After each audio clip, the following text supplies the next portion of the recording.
शनिवार फुलबाणी आसुचंती यशस्वी प्रधानमंत्री नरेंद्र मोदी से पुणी कंधमाल परी अपहंच आदिवासी इलाका को फुलबाणी कंधमाल स्टाडियम ठारे विशाल जनसमावेश को उद्बोधन देबे मोदी जी। सेतिपई समस्त प्रस्तुति चूड़ांत पर्यायर पहुंची सारिछि।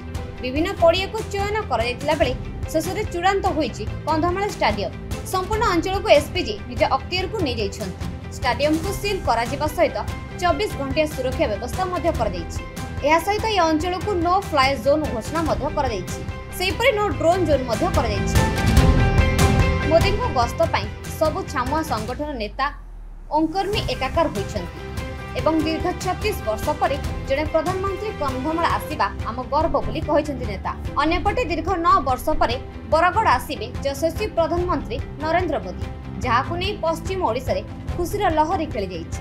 प्रधानमंत्री नरेंद्र मोदी को गस्त को नहीं बीजेपी नेता, कर्मी, चाषी, युवक, महिला समस्ते उत्साहित। शनिवार दिन गोटे समय बरगड़ विकास ग्राउंड रे अवतरण करेंगे। पर सुरक्षा बलय मध्य से बरगड़ टोल प्लाजा पाखरे थिबा पड़िया निर्वाचनी सभा को जाई उद्बोधन देबे।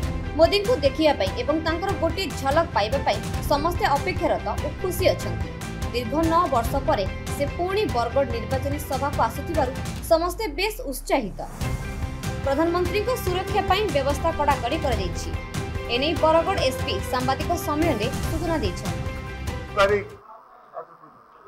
आसंता 11 तारीख भारत वर्ष प्रधानमंत्री विश्वर श्रेष्ठ नेता सबुठारु जनप्रिय नेता भारत वर्षर प्रधानमंत्री माननीय नरेंद्र मोदी आम कंधमाल जिला को 11 तारीख सकाळ 10 आसी हजार हजार लक्षाधिक जनता को उद्बोधन देवे।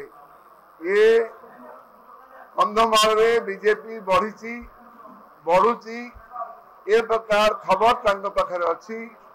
आईबी रिपोर्ट आपण मान गणमाध्यम रिपोर्ट सर्वे माध्यम रे तेणु तांकर द्वितीय पाळीर प्रथम प्रोग्राम होछि कंधमाल। तेणु मु अनुरोध करिबी आपण माने याको सफल कराइबे।